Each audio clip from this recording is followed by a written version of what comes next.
Hey, this is Mark Henry, author of Dancing with Energy, Healing, Magic, and Mysticism, here to talk to you more about the occult and the paranormal. Well, today I'm going to be doing something a little bit different, actually. I'm going to be talking about a case involving the possible occult and paranormal, and we're going to take a look at that. But before I do, just want to remind you to subscribe and hit the like button and the bell for notifications. Also, before I forget, just remind you that I just opened an Etsy store, so if you are interested in receiving an attunement, which is a spiritual connection to specific spirits, angels, demons, I have 20 different ones available. And it's really cool because when you are attuned, you can pretty much channel that particular energy of that spirit um, in order to bring about some type of personal changes in your life, magic, all the above.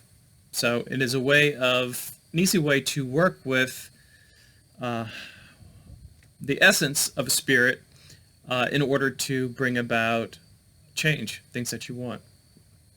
So also, I have a Patreon if you want bonus videos, private messaging with me. Also, I have the other tiers where I talk about possibilities of giving readings and that sort of thing. So check that out. I'll put links to all that in the description below. All right, so let's get into the topic for today's video. So the title for this video is Cursed: The Untimely Death of Chris Case. Now, Chris Case was a 35-year-old male. He was a music executive who was living in Seattle, Washington.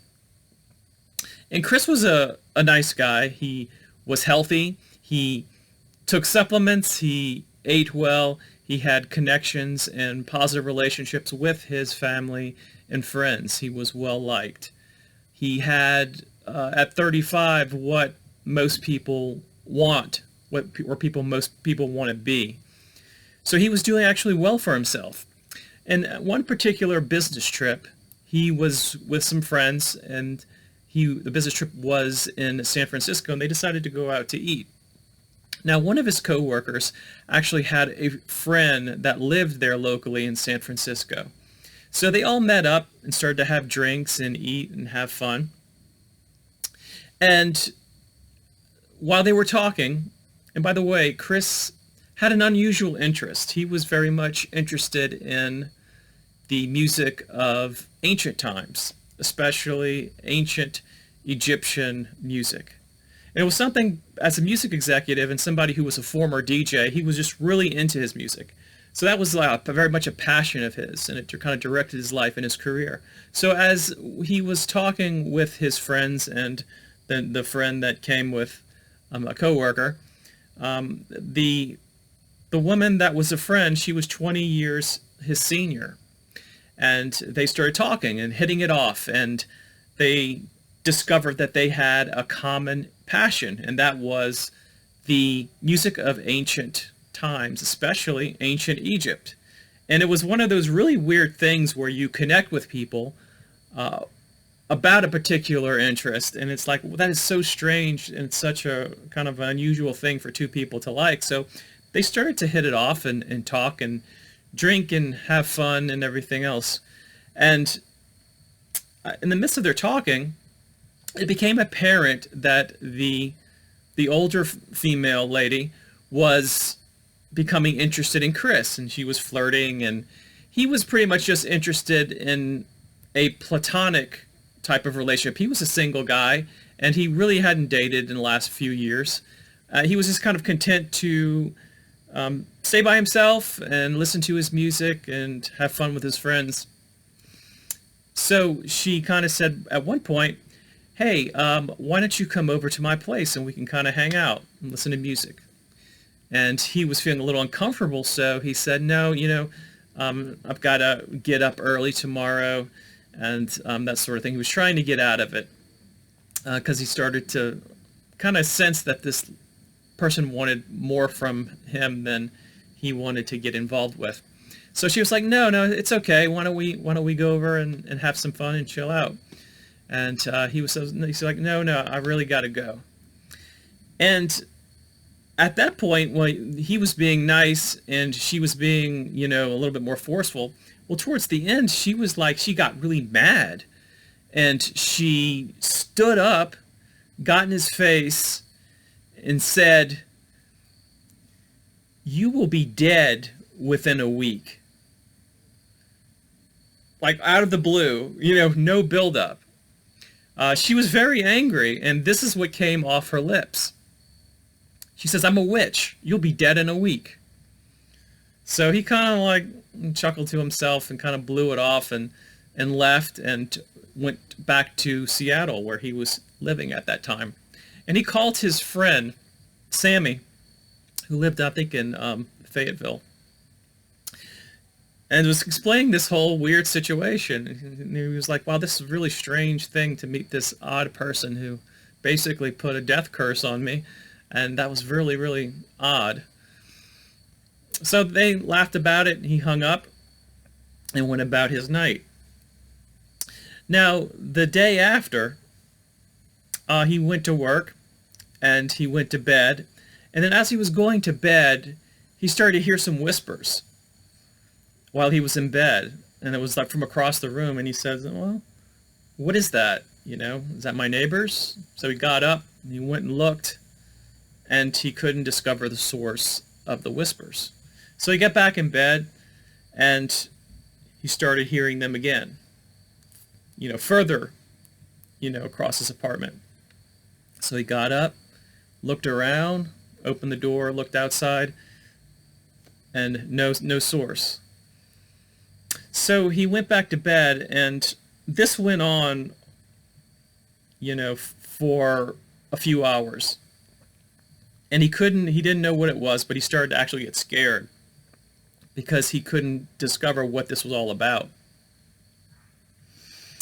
What made matters worse towards, the early parts of the morning, since he couldn't go to sleep, was that he saw a shadowy figure actually walk across his room.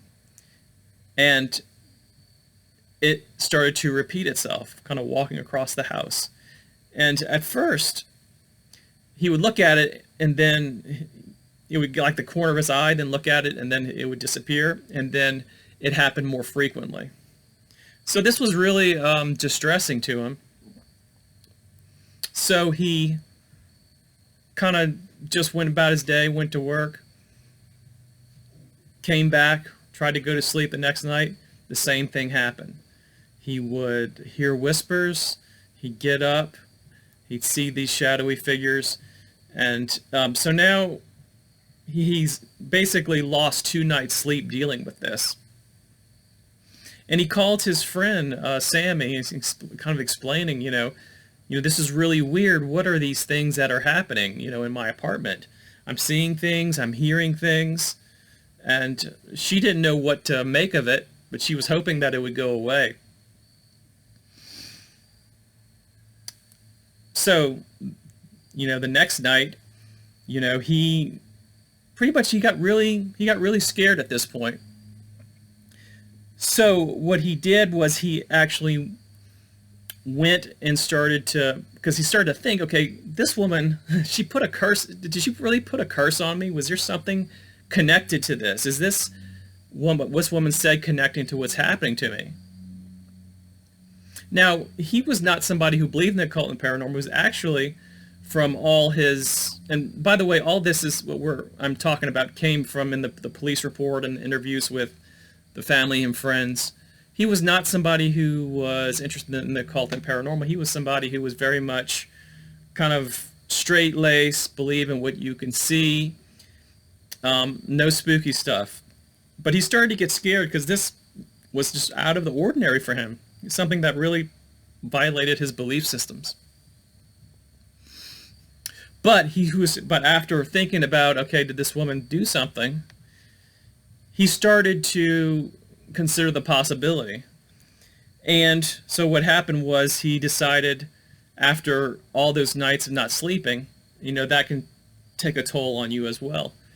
He says that he decided just in case he's going to go to a religious store and go and get books on witchcraft, on demonology, and he even bought 10 crucifixes.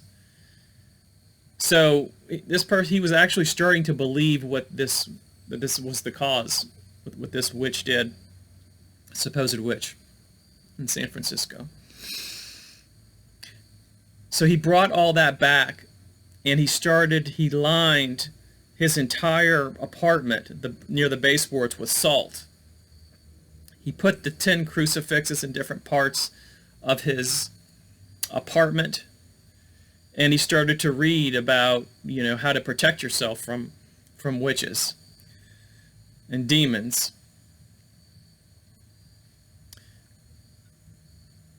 Now, prior to that night, I forgot to mention this, before he started to line everything up and go to the bookstore, he had an actual physical encounter with the spirit. He was actually in bed, and after those couple days of not sleeping, that third night, he actually closed his eyes, slept for a few minutes, and then woke up and he couldn't move. Now, what he saw was that black shadowy figure come up closer to him. He heard the whispers. This shadowy figure went up to him and stood over him. Now, if you remember some of my videos, this kind of sounds a little bit like the shadow people. But the shadow people typically will not make physical contact. They'll just stand off and observe. But this particular shadowy figure reached out part of his shadow and grabbed him around his neck and started to choke him. And according to Chris, actually lifted him off the bed, dropped him. So this type of choking situation happened that night, and then that was the next day he got scared and went to the bookstore. When he woke up that morning before he went to the bookstore, he also found that the tips of his fingers were bleeding like they had been cut. All 10. So getting back to him protecting himself. So after lining the apartment baseboards and everything, the apartment with salt and the crucifixes and all of the implements, that made him feel a little better, but he was still scared. So what happened next, we don't know. Actually, this is where there's a gap in the story that no one knows what happened. What the one part that we do know is after him protecting himself with all of these materials, something happened to scare him, and he left his apartment and went and stayed at a hotel. Now, when he left his apartment, back then cell phones weren't as popular. They had more landlines than cell phones, because this was actually 1999, I believe. So his friend Sammy that I mentioned actually called him, and he wasn't there. And she was worried about him because he was talking about all this craziness about shadow people and whispers, and he just didn't seem like himself because he was talking about these things which are subjects that he never spoke about before. So what she did was she called for a welfare check, something the police do whenever there is somebody who's in possible mental health crisis. That's what's used mostly. So the police came down to his apartment and knocked on the door. He wasn't there. They called Sammy and say, "Hey, look, he's not here. We can't just like bust in or anything, but just give it a few days and we'll see what happens." So she says, "Okay." So Sammy, he was in the hotel, and he went back to his apartment. Now, somewhere in this time, He called Sammy and she didn't pick up, and he left a message on her voicemail. And the voicemail said, "They almost got me tonight, but I know I'm going to die in a little while." And that was the last message that she received from him. So when she received it, she called the police, and they said, "Hey, I know that this happened yesterday. Can you go back over there? He's back at his apartment. He feels like someone's going to kill him." So they go back over there, except this time the door was open. They go in, and it's a really strange sight. I'm sure for the average cop. They walk in, they see all this salt around the edges of the apartment. They see crucifixes all over the walls. They see candles. He had candles at this point, burning. Books on witchcraft and demonology everywhere. So they were, I'm sure that they were a little unnerved by this as well. And as they were walking in, they were calling for him, and he didn't respond. And they walked into the bathroom, and they found his body. He was in the bathtub with all his clothes on, leaning up against the wall with his hands by his chest, leaning over almost like he had been praying. So they recovered Chris. He had died. The coroner determined that his cause of death was heart failure.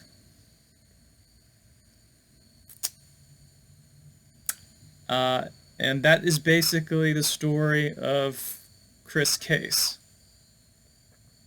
So I'm curious to see what you all think about this, because this is one of those situations where there are elements to this that are very real world and not necessarily occult, but there are occult things in here, like the supposed witch putting a curse. There are a lot of explanations that I've been reading about people, from people who are saying things like,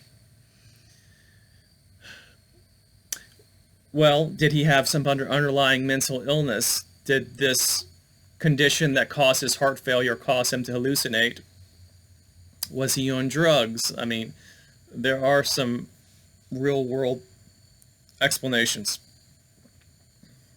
One of the things that is kind of hard for me to believe is that he randomly comes across a woman who has the power to kill somebody within a 7-day time period. While psychic attack exists, and you can work on people's health and things do happen by coincidence, it's kind of hard to believe that this was the way that it played out. In any case, I'm more curious about what you all think. It's a very strange case, and there are a lot of odd elements to it. Okay, well, again, check out the links in the description if you're interested in getting attunement from the Etsy store or my Patreon. Subscribe and like, and I will see you all in a future video. Take care.